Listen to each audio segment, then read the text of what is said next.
의인의 강구는 역사하는 힘이 크다. 왜 그렇습니까? 의인은 하나님이 일하시는 통로가 되기 때문입니다. 이것이 중보 기도의 힘입니다. 저와 성도님들의 기도가 하나님의 역사하시는 통로가 되실 줄로 믿습니다. 더 기쁜 설교, 오늘은 야고보서 5장 7절에서 20절까지 야고보서 시리즈 마지막입니다. 복음의 능력 6번째로 소망이라는 주제로 말씀을 나누겠습니다. 2023년 한 해도 수고 많으셨습니다. 초등학교 친구들은 학교 다니느라 또 친구들과 잘 노느라 수고하셨고, 또 청소년들은 수업 듣고 공부하느라 또 잘 자라느라 수고했습니다. 청장년들은 밥벌이 한다고 또 좋은 관계 맺는다고 수고하셨고요. 우리 어르신들은 주변 돌아보느라 또 건강 지키느라 수고 많으셨습니다. 2024년도 또 새해 새 소망이 풍성하게 부어지시기를 축복합니다. 소망은 낙관과는 다릅니다. 낙관이 상황에 초점을 맞추어서 환경이 어떠한가를 열심히 살펴서 좋은 방향을 바라보는 것이라고 할 수 있습니다. 반면에 소망은 환경과 상황이 좋지 않음에도 불구하고 하나님 편에 서기로 결단하는 것입니다. 마음을 정하는 것이죠. 소망이라는 이 단어, 히브리어로 두 단어가 있는데요. 하나는 야할입니다. 이 야할은 기다린다는 뜻이죠. 반면에 또 한 단어는 카바라는 뜻이 있습니다. 이 카바는 끈이라는 뜻의 카부의 변형인데, 이 카바는 끝이 팽팽하게 당겨진 끈을 말합니다. 그래서 긴장하면서 기대한다라는 뜻을 담고 있습니다. 이 소망이라는 것이 기다리는 거죠. 그러면서 긴장하게 되고 기대하게 됩니다. 그러니까 이런 뜻이 다 이 소망이라는 단어에 담겨 있습니다. 시편 39편 7절에 보면 주여 이제 내가 무엇을 바라리요. 여긴 긴장하면서 기대한다는 뜻입니다. 카바죠. 나의 소망이, 나의 기다림은 주께 있나이다. 야할이죠. 야할을 아주 잘 보여주는 부분이 창세기 8장 10절에 노아가 비가 그치고 나서 방주에서 언제 나가야 될지, 물이 육지에서 다 빠져나갔는지를 확인할 때 기다림으로 표현됩니다. 또 7일을 기다려 야할, 다시 비둘기를 방주에서 내놓으매라고 있습니다. 반면에 카바는 이스라엘이 바벨론에 사로잡혀 갈 것에 대한 이야기를 하면서 이사야 8장 17절에 이제 야곱의 집에 대하여 얼굴을 가리시는 여호와를 나는 기다리며 그를 바라보리라 라고 할 때 여기 이제 카바가 쓰입니다. 잡혀갈 것에 대한 긴장, 그러면서도 기대가 담겨 있는 단어이죠. 여러분은 이 2024년도 무엇을 기대하십니까? 기다리십니까? 일이 잘 풀리길, 성공하길, 부자 되길, 관계가 더 좋아지길, 공동체가 부흥하길, 주님이 다시 오시길. 주님이 다시 오시는 거 얼마나 기다리십니까?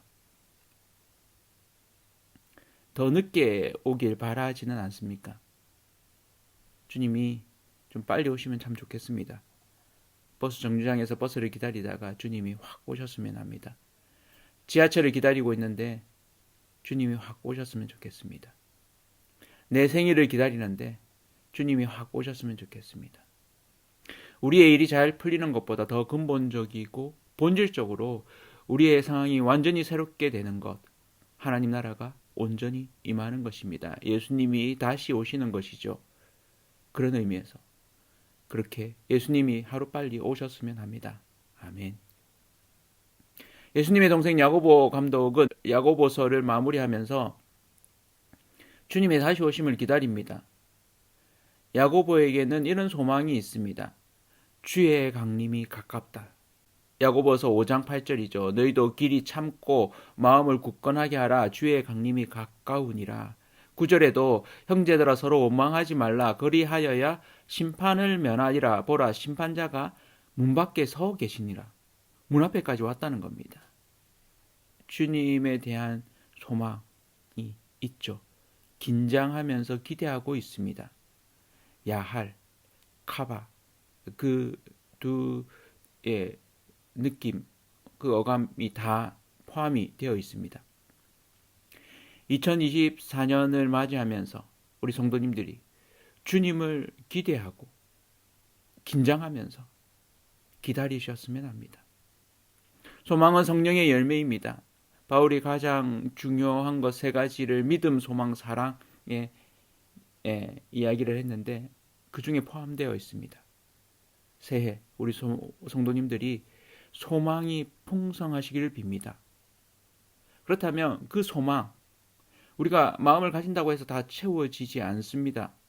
어떻게 새 소망을 가질 수 있을까요? 야고보는 세 가지를 이야기합니다. 새 소망을 갖는 방법, 첫 번째는 인내와 오래 참음입니다. 인내가 고난에 대해서 참는 것이라고 한다면 오래 참음은 다른 사람의 잘못에 대해서 성급히 보복하는 것을 참는 것입니다. 구별해서 말할 수 있겠죠. 새 소망은 고난에 대해서 인내하는 것입니다. 그럴 때 우리 더 깊은 하나님을 더 많이 경험할 수 있습니다. 욥이 얼마나 인내했는지는 잘 아시죠? 하나님 앞에서 의롭게 살았는데도 불구하고 어려움을 겪었습니다. 이해하기 힘든 장면이죠. 하나님 앞에 의롭게 행하면 당연히 복을 받는 것이 구약에 하나님께서 약속하신 신명기 사관이며 히브리인들의 세계관이었습니다. 그런데 사탄이 그를 시험하였습니다. 하나님이 그것을 허락하셨죠. 하나님이 그를 정말 믿으셨던 겁니다. 의로운 사람의 고난 왜일까요? 하나님 앞에 잘 행하고 잘 살아가는데도 믿음으로 행했는데도 불구하고 왜 어려움이 있을까요? 사탄은 고발합니다. 하나님이 허락하신 테스트입니다. 이를 통해서 사탄은 그가 복을 받았기 때문에, 부유하기 때문에, 일이 잘 풀리기 때문에 하나님을 잘 믿는다고 얘기합니다. 하나님은 그렇게 보시지 않죠. 그와 상관없이 그는 하나님 자체를, 하나님 자신을 온전히 믿고 있다라고 그를 신뢰합니다. 주변 친구들이 와서 이야기하죠. 인과응보라고, 원인이 있으니 결과가 있다고, 아니 땐 굴뚝에 연기가 나지 않는다고 이야기합니다. 맞는 말이죠. 일반적으로는 맞는 말이지만 욥에게는 맞지 않는 말입니다. 욥은 그를 향해서 이야기하는 친구들을 향해 오래 참습니다. 그의 삶에 닥친 고난 가운데 인내합니다. 우리 성도님들도 고난 가운데 인내하십시오. 여러분을 향해 때로는 잘못을 하는 이들에게 오래 참으십시오. 그것이 우리의 소망입니다. 그를 통해서 하나님이 우리를 더 깊은 수준으로 만들어 가시는 겁니다. 빚어 가시는 겁니다. 그를 통해서 욥이 무엇을 경험합니까? 욥기 42장 5절. 그가 하나님이 보여주시는 하나님의 통치와 온 우주와 동물과 그 많은 일들에 대한 것들을 3D 입체로 순식간에 경험하고 나서 이렇게 얘기합니다. 내가 주께 대하여 귀로 듣기만 하였사오나 이제는 눈으로 주를 배웁나이다. 하나님이 얼마나 크신 분인지 그가 다 이해하지 못했지만 그가 경험하게 된 겁니다. 깨닫게 된 겁니다. 알게 된 겁니다.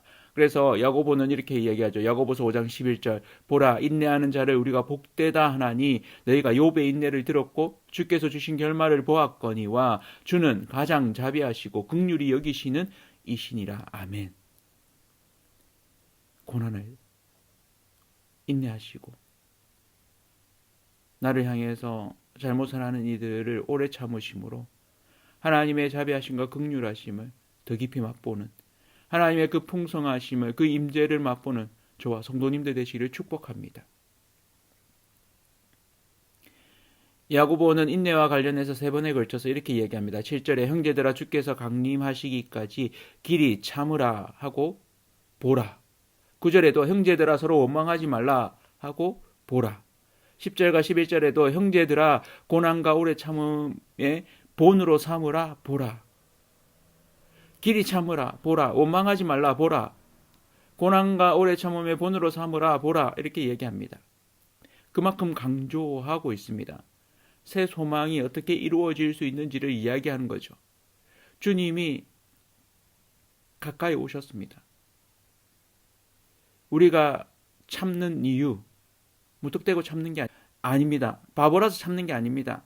소망이 있기 때문입니다. 유일한 정중 되신 주님 앞에, 유일한 심판자 되신 하나님 앞에 우리가 설 것이기 때문입니다. 그 하나님을 신뢰하고 오래 참으십시오. 고난을 인내하십시오.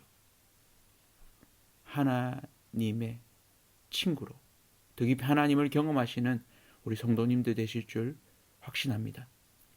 새 소망을 갖는 방법 두 번째는 중보의 기도를 하는 것입니다. 13절에 이렇게 얘기하죠. 너희 중에 고난 당하는 자가 있느냐 그는 기도할 것이요. 즐거워하는 자가 있느냐 그는 찬송할지니라. 아멘. 힘드실 때 고난 중에 기도하십시오. 즐거운 일이 있으면 찬송하십시오. 2024년 기도와 찬송이 넘치시는 우리 모든 성도님들 되시기를 축원합니다. 야고보는 개인으로서 후히 주시고 꾸짖지 아니하시는 하나님께 지혜를 구하라고 1장 5절에 이미 말했습니다. 그런데 여기에서는 고난 당할 때 기도하고 즐거울 때 찬송하라고 이야기합니다.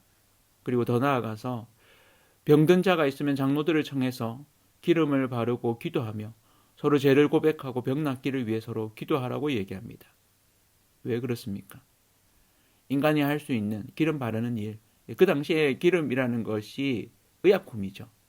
할 일들을 다 하는 겁니다. 그리고 서로 죄를 고백하고 병 낫기를 위해서 서로 기도하라고 합니다. 그러면서 결론적으로 뭐라고 합니까? 의인의 간구는 역사하는 힘이 크다. 왜 그렇습니까? 의인은 하나님이 일하시는 통로가 되기 때문입니다. 이것이 중보 기도의 힘입니다.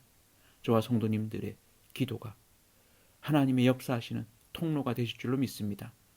새 소망은 스스로를 위해 하는 그 기도에 그치지 않는 것입니다. 서로를 위해 중보의 기도를 아끼지 않는 것입니다. 그럴 때 그 기도는 서로의 죄를 고백하고 하나님의 역사를 경험하며 병든 자를 낫게 하는 놀라운 역사를 경험하게 됩니다. 우리의 한계를 넘어서게 됩니다. 서로에게 기도 요청을 하면서 기도의 놀라운 능력을 경험하시는, 그로 인해서 하나님이 주시는 놀라운 일들 가운데서 새 소망을 갖게 되는 놀라운 새해 되시기를 축원합니다.